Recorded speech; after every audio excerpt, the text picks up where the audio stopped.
Hello, my name is Joseph Carlson, and this is episode 166 of Gaming with Grief, and I'm calling this episode In Bento and Chill. But I want to remind you guys that this podcast will hit my website, www.gamingwithgrief.com, Monday morning at 7 a.m. Please go there, leave a comment, let me know what you think of the show, or if you have a suggestion, you can put it there. You can also write to me at gwgpodfellows@gmail.com. Again, if you have a comment, suggestion, maybe there's a game you want me to cover, go there. Or you just want to tell me if you like the show, that'd be great. Also, you can subscribe to the podcast in either Apple iTunes, the Google Play Store, Spotify, and the audio is up on YouTube if that's your preferred way to listen to the show. You can also find me on Twitter at JustLittleJoe. So that's how you can interact with me. So this is kind of going to be, I've said it before, and I'll say it again, a shorter episode. I had internet problems all week. And I didn't get them resolved till the day before recording. So some of the games, I tried to play some games without a network. It wasn't able to verify what I wanted to play, and I wasn't able to do the reviews I wanted to do. But I was able to play my Switch, which basically you download the games to your hard drive. And I played a chill puzzle game called In Bento. I got the info of the developer right here. It got released on September 5th, 2019. It's on everything now, Xbox One, Android, Windows, iOS, Xbox Series S, Series S, and the Switch. I got it on the Switch. They were having a sale. The game is only $5. I got it for, I think, $2 because of the sale they were having on Switch. I had some credit, so $2 is pretty reasonable, I think, for a game. There's 100, and if I'm counting right, I think it's 127 or 172 puzzles in the game. And basically, it is a tile-based game where you play a mother kitten who is making a bento box, which is basically just imagine a box lunched. But you are a mother kitten who has a baby kitten, which is adorable. I'm also, my wife and I adopted very young kittens, so it's kind of reminiscent where I literally was playing it and then I'd look down at two sleeping 6-week-old kittens, so that made the game a little bit more adorable. But in the game, basically, you're packing this bento box for the, for yourself to go to work or whatever, and it's just a puzzle game, and they get progressively harder. They do like the world system. I think it's just how they label the puzzles, so it's like puzzle 1-1, puzzle 1-2, then you move on to the next, and you can go back and look at puzzles you've done before. But the setup is that inside the bento box there is basically 9 tiles. 3, 6, 9, 12. 9 tiles. You'll have like green tiles, which are like seaweed, like a pink tile, which is like salmon. And then you have brown rice and white rice. And what happens is you have a recipe book like in the upper right-hand corner, and you basically have to move the tiles around to make them look like the recipe book. Then you get a little cat stamp on the bento box, and it slides away, and you go to the next puzzle.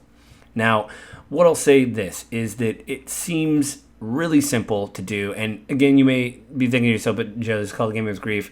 Why are we talking about a chill puzzle game with cats? Well, to be honest, some of it has to do with my internet, but also some of it is I've been doom scrolling a lot lately. I don't know if my mental health is in the best place. The world is literally on fire in Europe and here. And I haven't been getting a lot of sleep because, again, my wife and I adopted these kittens very early. A friend of mine went through this a few years ago, and he said they weren't given their kittens until the 13-week mark for various reasons through the people they were adopting the kittens from. And we got them at 4 weeks, probably. So it's been many weeks. It's the closest in my life I've ever had to having a newborn, where you have to get up every few hours, feed them, play with them, make sure they're all right, then put them back down, and they sleep for a few hours. And so my wife and I have been trading off duties. It is not to say that it is like I know exactly what it's like to have a newborn, but it's getting up early sucks, and I'm sure a lot of parents there are like, yeah. And I remember having an epiphany when I was doing it. They're like, oh, so this is what it's like to be tired all the time. Also work. I'm taking next week off. Don't worry, I'm not going anywhere. The podcast will still go up on time. I'm actually having surgery. Don't worry, it's minor surgery, and I need time to recover. So I will literally be at home all next week, and I'll have a bigger episode for you. But what I really like, getting back to In Bento, the chill vibes of it is really kind of like soothing. The idea that you can Man, I don't know. You just sit there and can do as many puzzles as you can. My wife got it. She had some credit as well. I think she got it for like $4.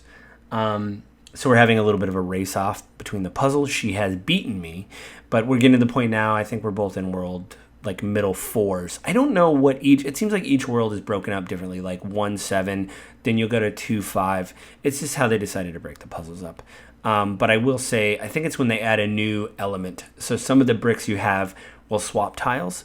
Some of them will move a tile over, and then you have a blank space in your bento box and need to fill that. Some tiles will swap between whatever. Some of them have black edges on them, and that means it can only be moved a certain way, and you can't move them. You basically have to place them. So like Tetris, you can move the tiles around between the salmon and the seaweed and things like that.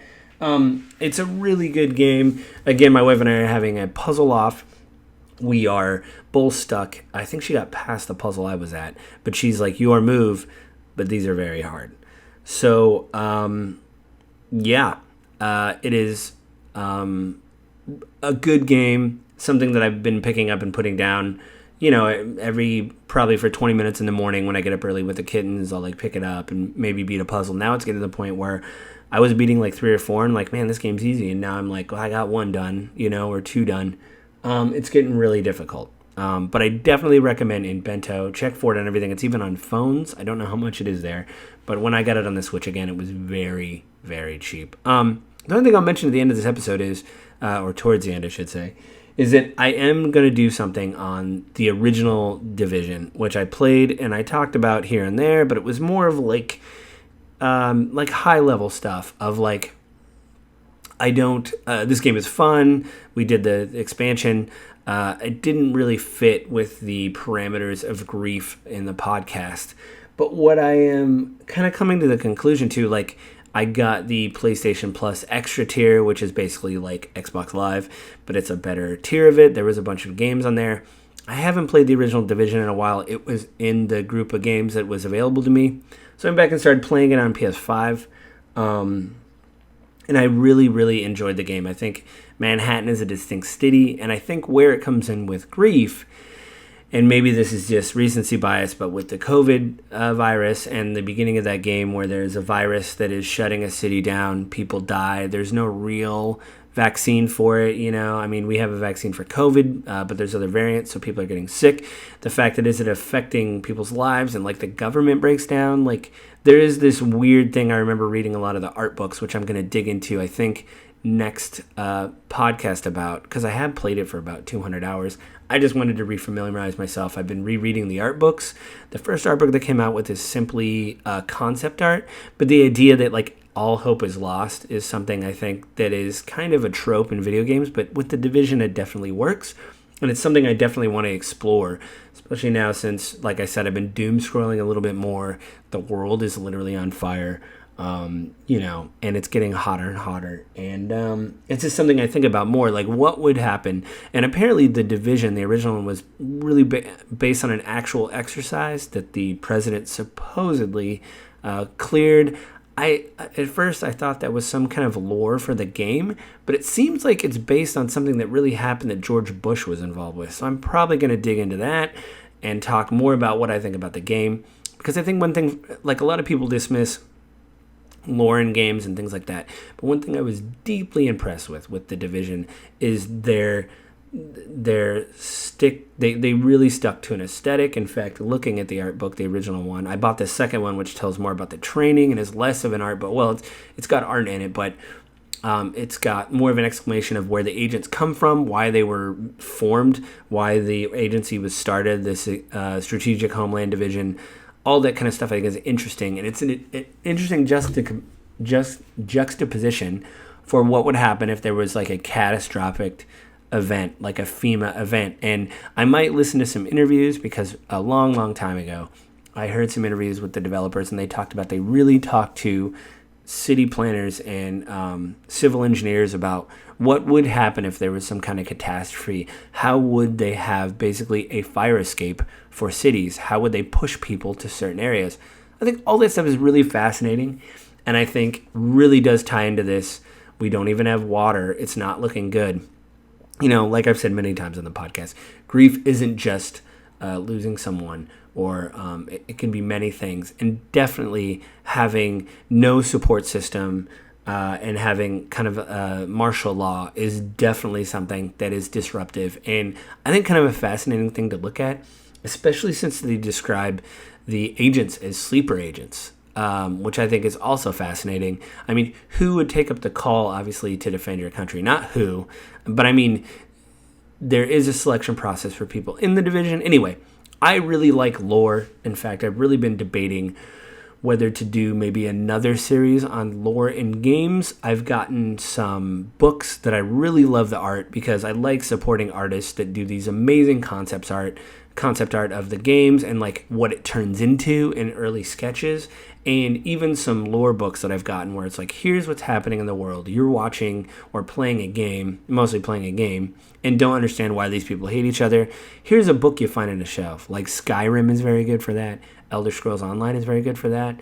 Like all that kind of stuff I think really adds to the game. And I just want to shout out the artists that do that. And I think that's some of the reason why I want to do this with the Division. You know, the artists worked very hard on that, and they have to pin lore to why these things are happening. They even said in one of the art pieces that I looked at that it is a difficult aesthetic because it is a natural aesthetic.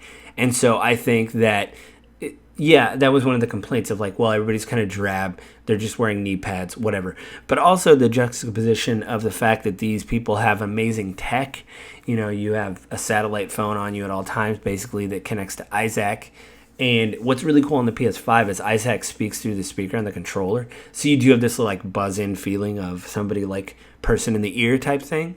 So, I don't know. I think all that's fascinating. And I think the lore is kind of driven with grief. You know, they talk about Rick Velassi, who does this podcast in the game, all the time talks about who died, who lived, where we're at now, what's happening in the neighborhoods of New York, you know, and he makes a joke, I don't care, I guess I'm doing these every day, I don't know what's happening. Apparently there is some kind of structure where you still have internet, which I think is pretty amazing. Like, how do these things band together, and how do people in this situation with training and resources pull a community back together when they're on the brink? I think this is kind of a fascinating thing, and I've been thinking about it more and more, like I said, as I've been reading the news. How do people come together in crisis? And I think that's something I want to focus on next episode. So it'll probably be a longer episode because I really been playing this for a while. Like I said, over 200 hours on the Xbox. I'm now playing on PlayStation. I think I only have like 2-3 hours.